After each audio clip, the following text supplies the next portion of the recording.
Hey, this is DEADSOCKS Dead Socks coming to you live from the wasteland. This is a replay. It's against Grubby versus Acer's Nerchio. Grubby as the upper left toss right up here. You can see that. Versus the Zerd Nerchio down here. This map, Ohana, pretty small map as far as they go. You know immediately where they are.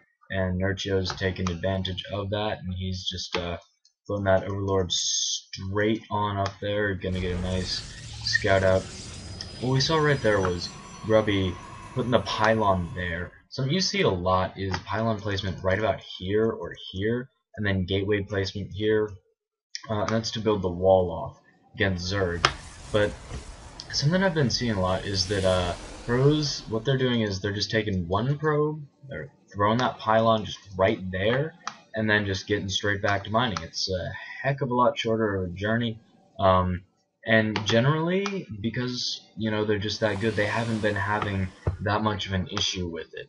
Now, I'm hesitant to say, hey, go and try it, because it does, well, it can leave that front door wide open to a scout, to some kind of cheese that you might want to avoid, and that's just not something all people can do. But if you can do it, hey, it saves you some minerals. He's going to go ahead and throw the forge down there as well. He doesn't need that forge for a wall off. He just wants those, extra 30 minerals or so that he really can just squeeze out by throwing it right back there. It also hides a bit of tech. That Overlords move pretty slowly. So the time it takes for the Overlord to get here versus time it takes for an Overlord to get here, no, he's going to need to send in a drone to scout. He's not just going to be able to sort of guess at what's going on back there. So we do see Grubby throwing down that pylon right there, and that is going to be part of a wall off. And then, oh, perfect timing.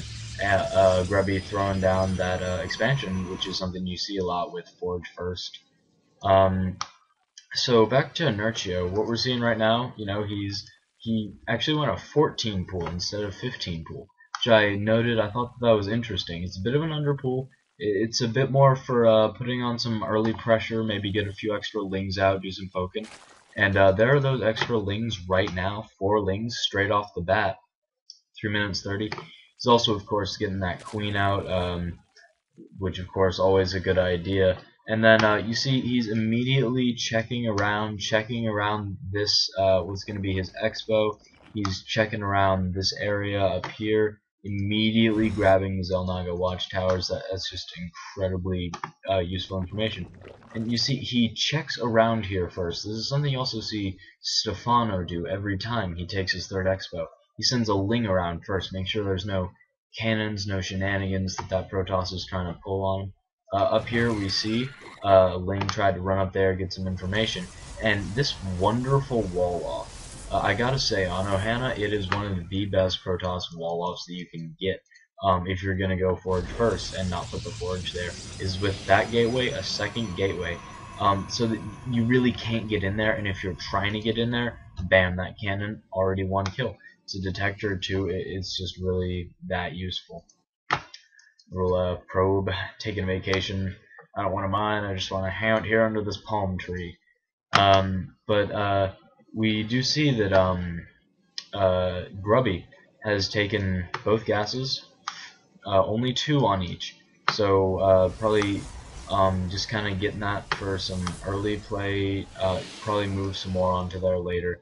And then immediately Cybercore, we are researching Warp Gate. Immediately the chrono goes down on there.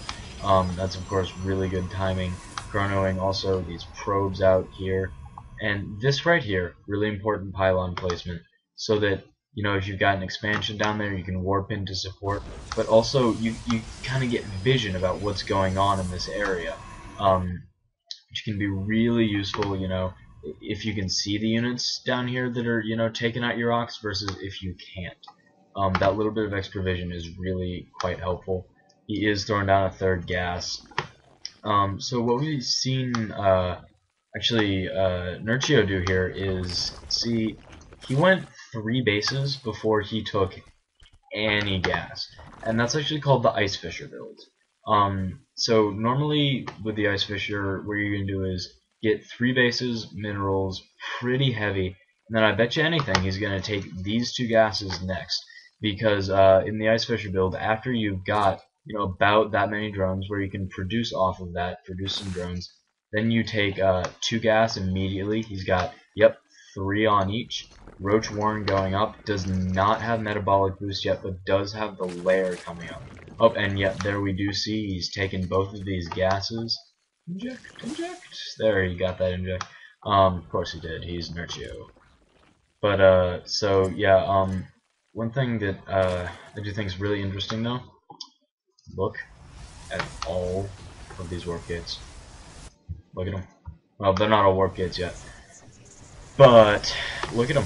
Look at how much production is going to be coming off of these. 8 of them.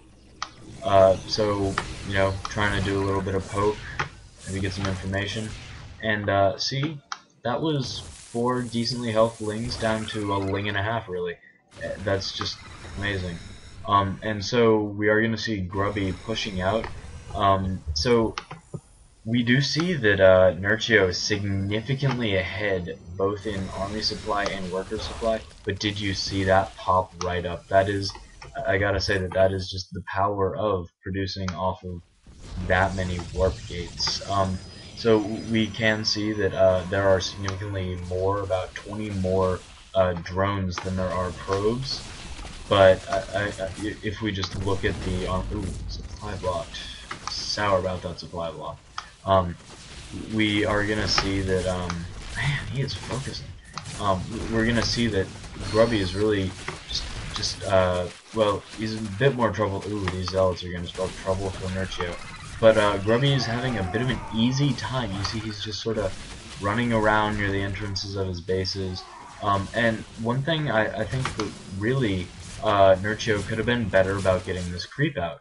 Especially on 3 base, you're gonna have the minerals for an extra queen just to push out creep, and I think that's a mistake he made that really could have he could have gotten more information. He's having to pull the drones. That's never something you want to see, no matter what race you are. It's just not good to have zealots killing your workers.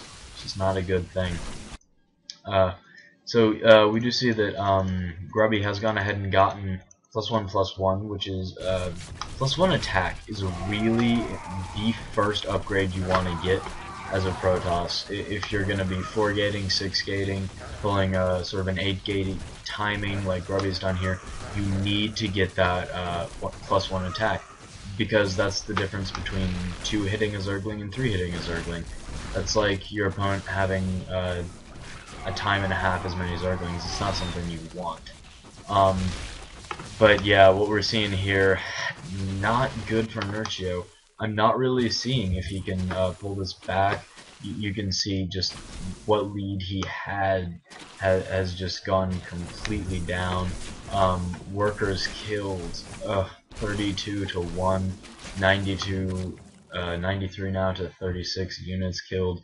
It's just not something you want, especially if you're a Zerg. You just can't not have that economy. You can't be having 30 drones killed and only having killed 1 of your opponent's drones. You just can't have that. You're not going to win the game. At this point, no queen, no queen, no queen. That's really what's going to end it right here, I'm thinking, for Nerchio, because no queens is no injections is no larva. And that's really what it's going to come down to, is that Grubby came in, he took out workers, and then he focus fired queens. And so there aren't going to be the queens that are going to be able to produce anything, and there also isn't going to be the economy. You're not going to have the money. Little Bob taking out this extractor. Move that. But yeah, so one thing is really well done, I think, by Grubby is this first pylon, then the second one back here. That first one might get focused. That second one probably not going to be focused. You're going to have time to warp in to support. It's just not going to happen. And there's the GG. Well, this has been Dead Socks signing off. Thank you.